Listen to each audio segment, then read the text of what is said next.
अभी दिल्ली की सियासत में लगातार स्पीकर पद के लिए एक बहस छिड़ी हुई है। हर पार्टी अपने तुर्क के पत्ते खेल रही है।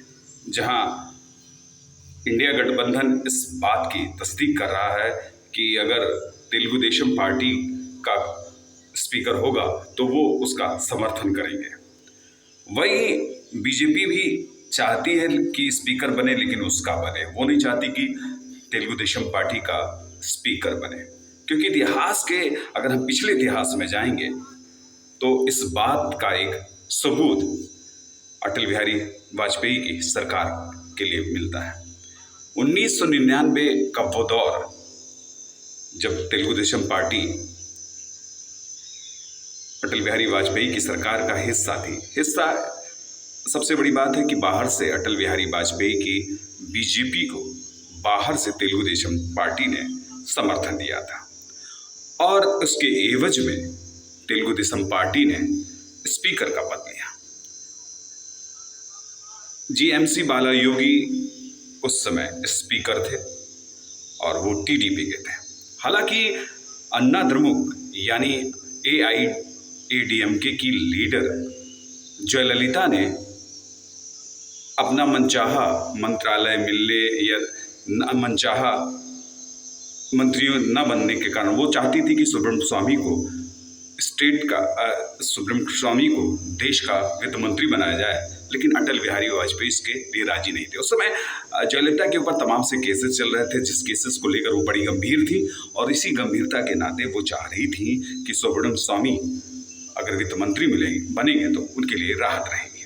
लेकिन जब अटल बिहारी वाजपेयी ने इस बात को नहीं माना तो कुछ दिनों बाद उन्होंने दिल्ली में अपना अड्डा जमाया, और इसके बाद उन्होंने उनके सांसदों ने मिलकर जाकर समर्थन लेने की घोषणा की।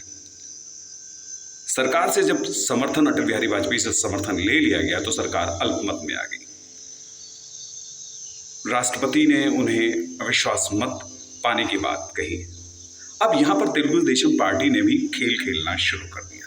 सब चाहते थे कि अटल बिहारी वाजपेयी सरकार गिरे। उसमें सबसे बड़ा पेच ये फंसा कि जीएमसी बालायोगी जो स्पीकर थे, उन्होंने उस समय गिरधर गोमांग जो कि कांग्रेस के सांसद थे और उड़ीसा के मुख्यमंत्री बने। उड़ीसा के मुख्यमंत्री बनने के बाद भी गिरधर गोमांग ने इस्तीफा नहीं दिया था। जब इस्तीफा नहीं दिया था तो इस पर बवाल इस बात पर चढ़ा कि आखिर इस्तीफा नहीं दिया तो उन्होंने उनको अपने विचार के अनुसार अविश्वास प्रस्ताव के दौरान वोट देने के लिए कहा कि वो अपने नैतिकता के आधार पर वो वोट दे सकते हैं, उनके ऊपर कोई जोर जबरदस्ती नहीं है। गिरधर गोमांग ने आकर पार्लियामेंट पे वोट दिया, और जो 269 की बात चल रही थी वो अटल बिहारी वाजपेयी को 269 मिले, तो जो विपक्षी खेमा था उसको 200 यानी उनके अविश्वास प्रस्ताव के पक्ष में 270 वोट मिले। इससे सरकार अटल बिहारी वाजपेयी की गिर गई। अब ये अटल बिहारी वाजपेयी सरकार गिरने के बाद ये इतिहास की नज़ीर बन गया, और शायद यही चीज़ नरेंद्र मोदी लाना नहीं चाहते। विपक्ष चाहता है कि तेलुगु देशम पार्टी का स्पीकर बने, लेकिन इनको जेहन में पता है कि अगर हमने किसी विपक्षी दल किसी समर्थक दल के नेता को अगर ये लीडरशिप सौंपी तो शायद हमारा भी असर बीच में होगा। लेकिन सरकार को 1% बहुत ही मुश्किल दौर से अभी गुजरना पड़ रहा है। अभी तो कुछ शुरुआती दौर है, अभी 1-2 महीने के बाद तमाम से खेले होंगे और तमाशा देखेंगे लोग कि सरकार अस्थिर सरकार ही रहेगी, स्थिर सरकार नहीं बन पाएगी।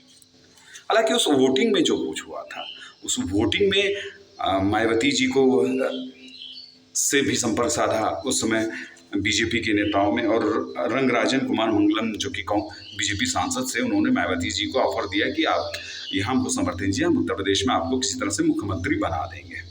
बात यहाँ पर हुई, लेकिन मायावती जी को उस समय तत्कालीन उनके साथ जो 2 उनके सांसद थे, आरिफ और खासकर अकबर अहमद डब्बी जो आजमगढ़ से थे, उन्होंने उनसे रब्ता किया मायावती जी से। उन्होंने कहा कि आप समर्थन लेने देने की बात मत करिए, सरकार अगर इस तरह से आप करेंगी तो मुस्लिम वोट आपसे नाराज़ हो जाएंगे। हालांकि शरद पवार भी उनसे उस समय विपक्ष के नेता थे शरद पवार, वो भी उनसे मिलने गए और विपक्षी नेता शरद पवार ने उनसे बात की। तो उन्होंने क्या शरद पवार से मायावती ने पूछा कि क्या सरकार गिर जाएगी। आखिर हश्र यही हुआ कि मायावती ने जब सदन में वोटिंग होने लगी तो उन्होंने अपने चीख कर अपने सांसदों से कहा कि लाल बटन दबाओ, और आखिर यही हुआ कि सरकार धड़ से गिर गई। अब बीजेपी के साथ यही स्थिति आ रही है।